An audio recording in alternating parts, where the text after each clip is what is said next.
What's up guys, my name is Dychronic here on this Destiny 2 video, and today we're going to be talking about the top 5 PvE primaries in Destiny 2. Now again, like the last one, this one is a very difficult list to make because of the fact there are random rolls, because you can find different things in different locations, because, you know, what's really the difference between a 110 and a 140 hand cannon when they can both have random rolls on them. It's a bit difficult to exact why certain things are better than the others. So please take this in consideration, as there are going to be weapons that I missed that are probably really good that I'm not having in my list. Many of which are exotics, which I seem to never be able to get. So the rankings in this video are based on two main criteria. First off, the time to kill for basic ad, because that's what primary weapons are for. The red health enemies, not the elites and not the bosses. And the second criteria is going to be the ease of access. So if a weapon is very difficult to get, broadsword, Luna's Howl, or it takes a very long time to get, it's probably going to be a lot lower down this list, especially when there are counterparts that are a lot easier to get than the others. You know, for example, the 10 paces versus Better Devils, they're both 140 hand cannons, very slight differences in their stats, but the 10 paces is probably easier to get because you don't have to play the Crucible, which a lot of people find a little difficult to do. Which is also something very important, because I assume people watching this video are not people who already know what the top 5 weapons in the game are. It's going to be people who may not know the full top 5. So this is going to be a list for people that are not really that good at the game or not really that experienced with the game. So as such, ease of access is very important. And of course, thank you for watching. The preface on screen now is going to be some floofers for your reward for watching it. I really do appreciate when you do watch these. It allows me to be able to convey certain information to you so you don't have to cuss me out in the comments for not including certain things.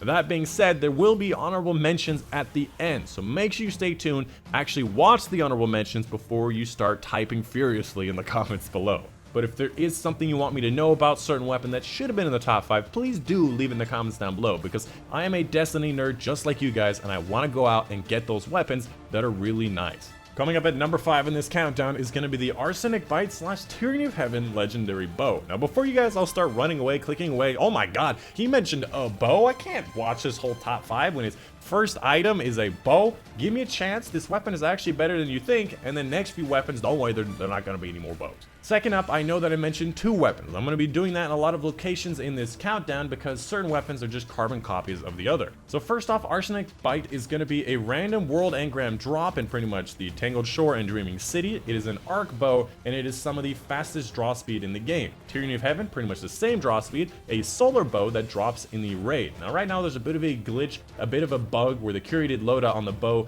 doesn't allow it to be random, but they're going to be fixing that soon, so you can hopefully get the best god roll for bows, which is Rampage and Archer's Tempo, which is actually a very easy combo to get on any bow. My personal preference is using bows in Gambit because of the fact they can one-shot pretty much any red health enemy in the game, and they can do so at a good range to keep yourself safe. They are most effective at killing off enemies in Gambit. And on top of that, they're also very effective at combating enemy invaders, because a lot of people like to use Sleeper Simulant or sniper rifles when they invade. They like to keep it ranged, so you can fight them with a ranged weapon that does not have any range fall off. Now you're going to have to be dodging a few Sleeper Simulant shots, which is actually easier to do than you think because of the fact that it takes forever to charge up, and you can still fight them at range and tank them off with 2 headshots to kill an invader. And the reason why you consider both of them is because one is arc and one is solar. You have to deal with certain shields at certain times, and you have to consider both of them. And then finally, as far as a masterwork, just go with draw speed if that's possible. Alternatively accuracy, because Arsenic is a little bit dull on accuracy. Coming up at number 4 in this countdown is going to be the Midnight Coup Kinetic Hand Cannon / the Waking Vigil Energy Hand Cannon. Both of these are 150 hand cannons. Midnight Coup being an original game item, so it does not have a 4th column, but definitely with the god roll like Lightweight, Outlaw, and Rampage, this weapon is significantly fun to use and very powerful. Waking Vigil, allowing it to have a 4th column, pretty much you want the exact same perks on it. You want a good damage perk, a good reload perk, and a range extender perk, which is what separates it from the non-Forsaken items, is it can have a 3rd main perk and 4 total perks. And the biggest thing that these 150s suffer from is going to be a lack of range. But overall, they're so significantly good. Honestly, there's not much to say about these. Everyone understands the Midnight Coup. Everyone loves the Midnight Coup. Everyone understands why it's good.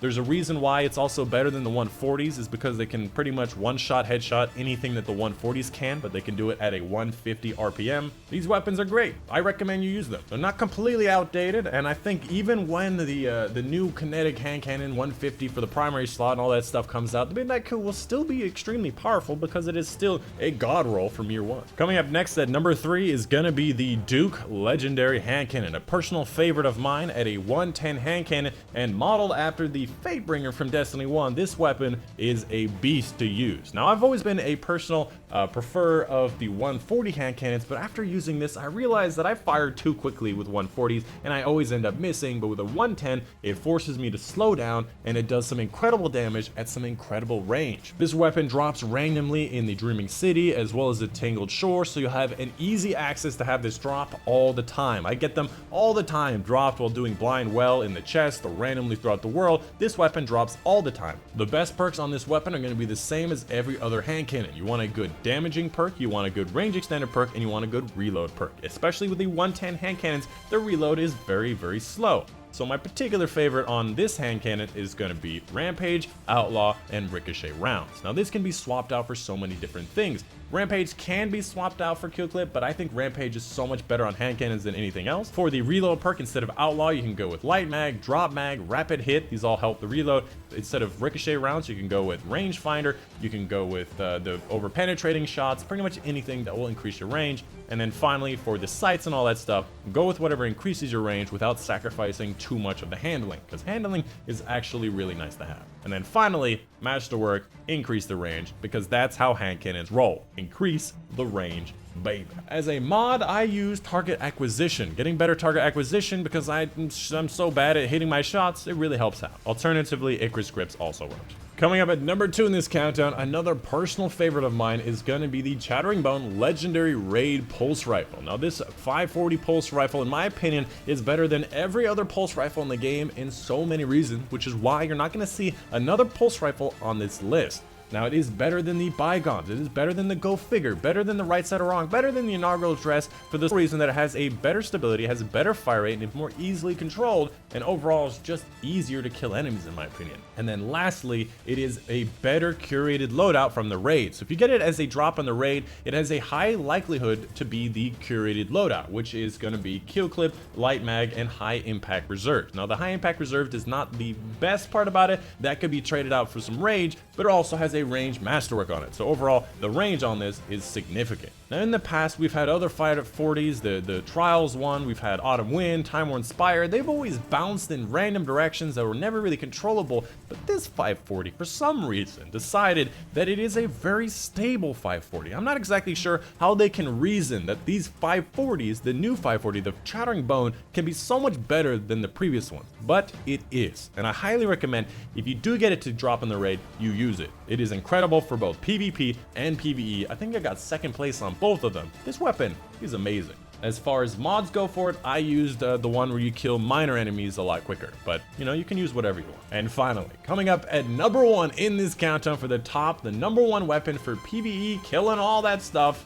For the second time in a row, it has taken first place, the exotic hand cannon known as Ace of Spades. This weapon is ridiculous. It got number 1 for PvP and PvE, which should show that this weapon is broken and they need to fix it soon.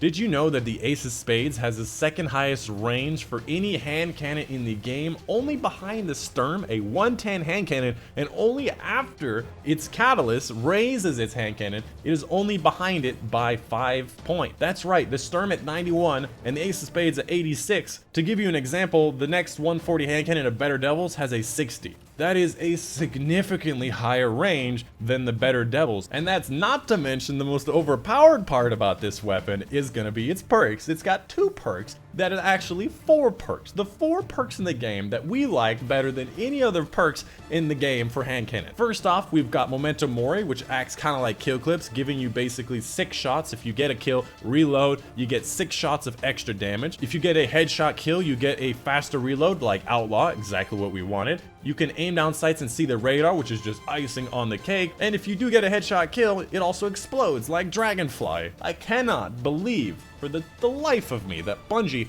would allow this weapon to exist. On top of all the things I said, it has a good clip size, its recoil direction is very easy to use, its aim assistance is very good. I cannot believe that Bungie would allow such a powerful weapon in the game. Now obviously it is a hand cannon, it can't be used at all ranges, but as far as killing enemies, random enemies in the game, this weapon is the #1 beast at killing those enemies. The only downside to this weapon is that it is an exotic, which takes away your ability to use exotic power weapons, which is the current meta, using Whispers of the Worm or Darcy or Sleeper Simulant or Thousand Voices. This is the meta, it's using the exotics for the power weapon. Now, alternatively, I would recommend using the legendary linear fusion rifle. A lot of people are sleeping on these. They're like the 3rd most damaging and like the 4th best DPS in the game, and they're legendary, and nobody seems to know that they exist. You can check out one of my previous top 5s about the PvE power weapons. I have a DPS check on all of them in raid bosses, so check that out. It is very accurate. And I gotta say, I'm very surprised that more people don't use it. And that is pretty much it. On to the honorable mentions. First up, the 10 Paces Better Devils, both 140 hand cannons, very useful. Like I was saying with 150s, 150s are just a little bit better because they can one-shot anything that they can, but the 10 Paces Better Devils are gonna have a superior range to the 150s, and I recommend them. They're probably around like 6 or 7 in this countdown, which is why they didn't make it onto the list. Next up, the only auto rifle in contention, these Tiger Spite auto rifle. Very nice auto rifle, very good stability, has a precision frame allowing you to use it at farther ranges, more stable. With this weapon, I recommend, kill clip, light mag, and then a range extender like range finder, or for example ricochet rounds, anything you can extend the range on auto rifles, but I don't recommend rampage on it. Next up, Wish Ender, an exotic bow, which is actually kind of bugged right now. The exit damage isn't as good as it should be. Actually can do some incredible amounts of damage on enemies if you just line them up and get some nice collaterals. And lastly, for the honorable mentions, the Trust legendary hand cannon, something I forgot about in the PvP for the previous video, which I meant to put in it. In this one, it is still pretty good in PvE. Doesn't one-shot the same enemies that a 150 can, which is why it's not on the top 5, but it's still a very solid hand cannon. You can drop it from Gambit, which means it's a relatively easy weapon to get, and I highly recommend you check it out if you get a good roll on it. And that's it. That is all of the weapons for honorable mentions and the top 5 for you guys today. If you want to see all of my work and all the weapons I have for consideration, they'll be linked in the description down below to my public Destiny 2 DPS checks and lists and all this stuff, where you can actually see my top 5 heavy stuff and all the DPS checks and the total damage for all that stuff. It is very well done. In this particular one, DPS is not very important for primary weapons. Moreover, it's how you use and what you use them for. And that's it. That is the video for you guys today. Hope you guys did enjoy. If you have any questions or recommendations, leave them down in the comments down below. Love to hear them. I'd love to go through them, and I'd love to try them out. Anyways, that's the video for you guys today. Hope you guys did enjoy. My name's been Dychronic, and I will see you guys on the next one.